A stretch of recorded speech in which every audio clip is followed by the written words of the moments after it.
Alrighty, so we're looking at thermal conduction through heat.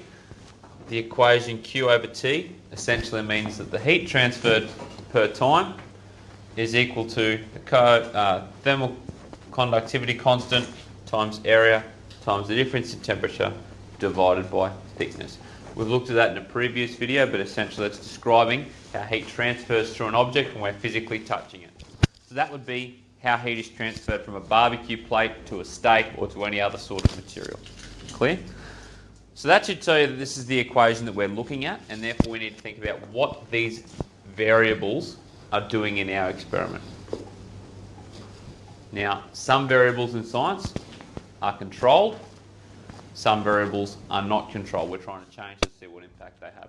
So in our experiment, we should be changing one of these variables. That's called the independent variable. That's the thing that we are changing, and we're trying to see the impact it has on the other variable. All the other variables in this equation should be kept constant or assumed constant, and if we have any issues, that's where we talk about the fact that it hasn't been done. Are we clear? So depending on which research question you choose or which pathway you decide to go down, that will change what variable you're changing here. You might be changing area, you might be changing thickness, you might be changing mass, which might have an impact on your area or your thickness depending on how you go about it. Are we clear? The thing you will be measuring in every situation is your temperature.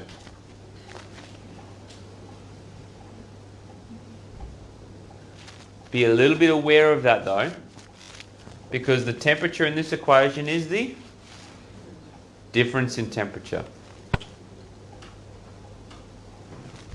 So you need to be very, very careful when you're thinking about what variable you're changing and what you're expecting to see. Now there's some things that we're assuming are constant in this experiment. So you would assume that the thermal conductivity is constant. Now that may or may not be a valid assessment, a valid assumption.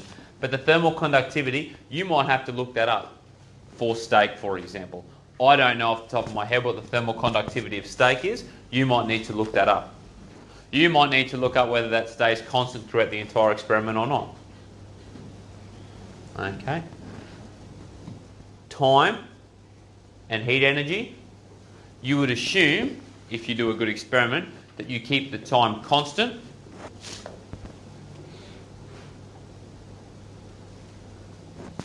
And your heat energy being provided from the barbecue should stay relatively constant. Providing what? What would you need to ensure that you do to make sure that occurs? What do you think? Adam? How would you ensure the heat energy given from your barbecue stays relatively constant? Keep it on the same temperature. Keep it on the same temperature, good. How would you do that? How would you ensure that occurs? Who's a baker? What's the first instruction on every baking? Preheat your oven, okay? So you have to preheat the barbecue, make sure that you're not putting it on cold and then applying the heat. So get it to a temperature. Once it's at a pretty constant temperature, you throw your steak on. Cool? Happy with that? Very, very good. So these are the things that we're either changing, keeping constant, or observing. Now there is another equation, and I want you to think very, very hard about how these two might relate. As I pointed out, the difference in temperature, just be a little bit careful around that. So the equation here is, I'll talk about the other equation in a second, but the equation here is Q over T equals Ka T2 minus T1 over D. What can we assume about the barbecue's temperature? The barbecue plate's temperature. What's something we might need to assume about the barbecue plate's temperature? Stays the same. Is that a valid assessment or not? Is that a valid assumption? Could be, may not be. All right, you might need to think about what happens when you put things on the barbecue and what changes with that. Looking at this equation, if I'm changing thickness and I've got temperature as the other variable that I want to attack or want to look at, how should I go about that? What's the process? Is that equation right as it is? Or do I need to do something to it? I need to rearrange it, don't I? To get what variable by itself? My independent or my dependent variable? Where does our dependent variable go? What axis? Dependent goes on the y, doesn't it? Let's think back to maths. How do our equations usually come out, our linear equations? Y equals mx plus c, correct? So what's by itself? Y, which is our dependent variable. So when we rearrange this equation, we need to get our dependent variable by itself, identify everything that's constant, and what's the variable we're looking for? Depending on what you decide, your thickness would be your independent variable, wouldn't it? So you're looking for the impact that temperature and thickness have on each other. So you want to get your, if that was your experiment, you might change area, you might change mass, all sorts of things. Clear with that? So this equation's great, but we need to do stuff with it before we can say, this is the relationship we predicted. And I wouldn't say we predicted, why?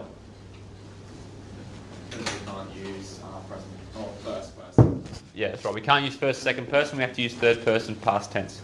So the relationship that was predicted suggested that a linear, inverse, polynomial, depending on what you've got there, relationship was expected.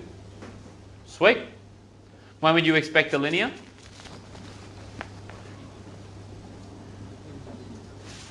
If I had temperature or delta T or whatever equals Kx, that would tell me linear, correct? What's K? I shouldn't use K, let's use C. What's C represent? What does C represent? Anything that is constant in my experiment I can represent with C, can't I? It'll be thermal conductivity. It'll be my area. It'll be, depending on what I change. Let's say I change thickness. It'll be my area, my thermal conductivity, my time, my heat energy, everything else. Clear? What would be the case if I had that relation, that as my, when I rearranged my equation, I had C over X. What's that telling me? What am I expecting to see? I might do this over here so we don't get glare. I'm just going to let T equal temperature. It may not work out this way. So we decided that if I had T equals Cx, that was linear. If I rearrange my equation and got T equals some constant over X, what's that telling me? What type of relationship has something over my dependent variable? Jerry, what do you think? Inverse. Very good. That's an inverse relationship. That means as my variable X goes up, my temperature goes down. Very good.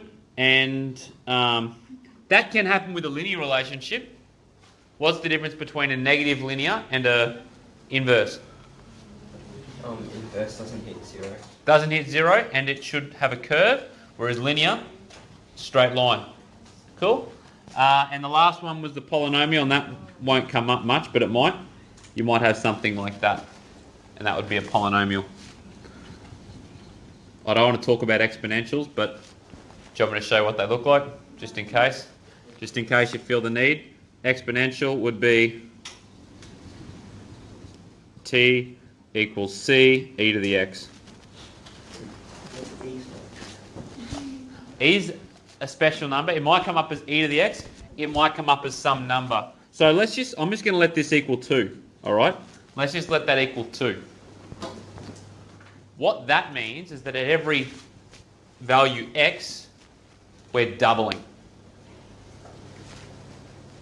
So if I let x equal 1, I've got c times 2. If I let x equal 2, what's that? C times? X equals 3? 8.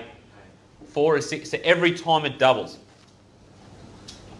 So if you double your money every day, after day 1 you got $2. After day 2 you got $4. 3? 8. 4? 16. 5?